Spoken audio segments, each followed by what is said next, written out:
Seasonal ফল যেরকম খেতে হয়, সিজনাল সবজিও কিন্তু খেতে হয়।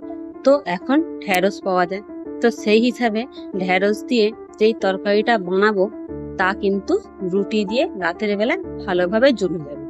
তো প্রথমেই সর্ষেটাকে এমনি একবার মিক্সিতে ঘুরিয়ে নেব। নেওয়ার পরে যেই পেঁয়াজটা আমি কেটে রেখেছি, ছোট ছোট দুটো পেঁয়াজ কেটে রেখেছিলাম, আর তার সঙ্গে পরিমাণ মতো লঙ্কা দিয়ে যেরকম ঝাল খাবে, আর নুন আর জল দিয়ে আমি ওটাকে মিক্সি করে নেব, করে মিহি পেস্ট বানিয়ে নেব। নিয়ে তারপরে কি কি কেটে রেখেছি দেখো, শুধু তো ঢেঁড়স দিলে হবে না, তার সঙ্গে আলু আর টমেটো দেবো। কেন বলো তো? আলুটা আমি আর আমার ছেলে খাবো, ঢেঁড়সটা খাবে আমার কর্তা, কারণ সে ঢেঁড়স খেতে খুব ভালোবাসে। তো সেই হিসাবে ওগুলো কেটে রেখেছি। এবারে কড়াইতে সর্ষের তেল দিলাম, তাতে কি ফোড়ন দেবো? কালো জিরে। কালো জিরে ফোড়ন দিয়ে কড়াটা একটুখানি তেতে গেলে তারপরে কেটে রাখা আলুগুলো দিয়ে দেবো।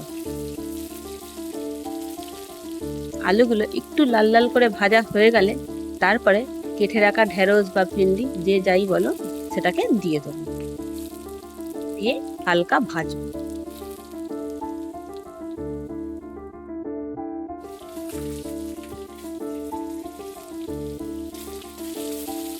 সেটা হালকা লাল লাল করে ভেজে নিয়ে তারপর তাতে ওই যে কেটে রেখেছিলাম টমেটোগুলো লম্বা লম্বা করে, সেই টমেটোটা দিয়ে দেবো।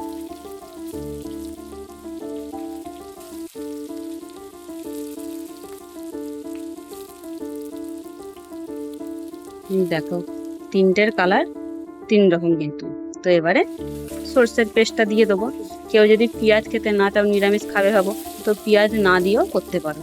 তো তারপর তাতে শুধু নুন, হলুদ আর একটু কাশ্মীরি লঙ্কার গুঁড়ো দিয়ে দিলাম কিন্তু।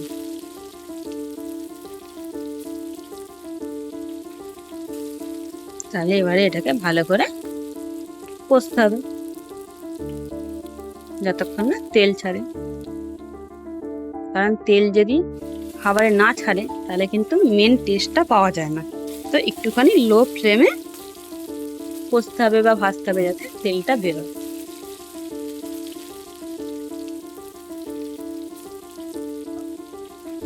তারপর তাতে মিক্সি ধোয়া জলটা দিয়ে দেবো, কারণ সিদ্ধ হওয়ারও ব্যাপার আছে অল্প। পরিমাণ মতন জল দেবো, কিন্তু এমনই জল দেবো যাতে আমার জিনিসটা পুরো মাখা মাখা হয়, সেই হিসাবেই জল দিতে হবে। তো এবার ঢাকা দিয়ে দিলাম। তারপরে ঢাকনা সরাতেই দেখো ঝোলটা কিন্তু একটুখানি এখনো আছে, তবুও কিন্তু নাড়তে নাড়তে কমে যাবে। দেখো টমেটোগুলো লম্বা লম্বা করে কেটে দিয়েছিলাম বলে টমেটোগুলো কিন্তু পুরোটা গলেনি, দেখা যাচ্ছে। আর একটু আমি স্বাদের জন্য সবেতেই দেখবে চিনি দিই, তো এতেও কিন্তু একটুখানি চিনি দিয়ে দিলাম।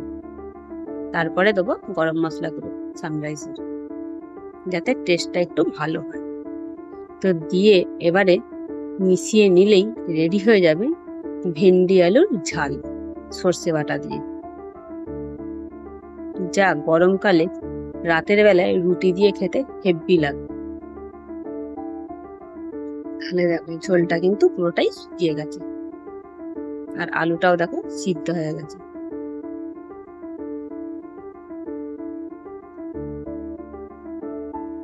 তাহলে এইভাবে একবার বানিয়ে দেখতে পারো কিন্তু। আর রেসিপি যদি ভালো লাগে তো লাইক, কমেন্ট, শেয়ার করে পাশে থাকতে পারো।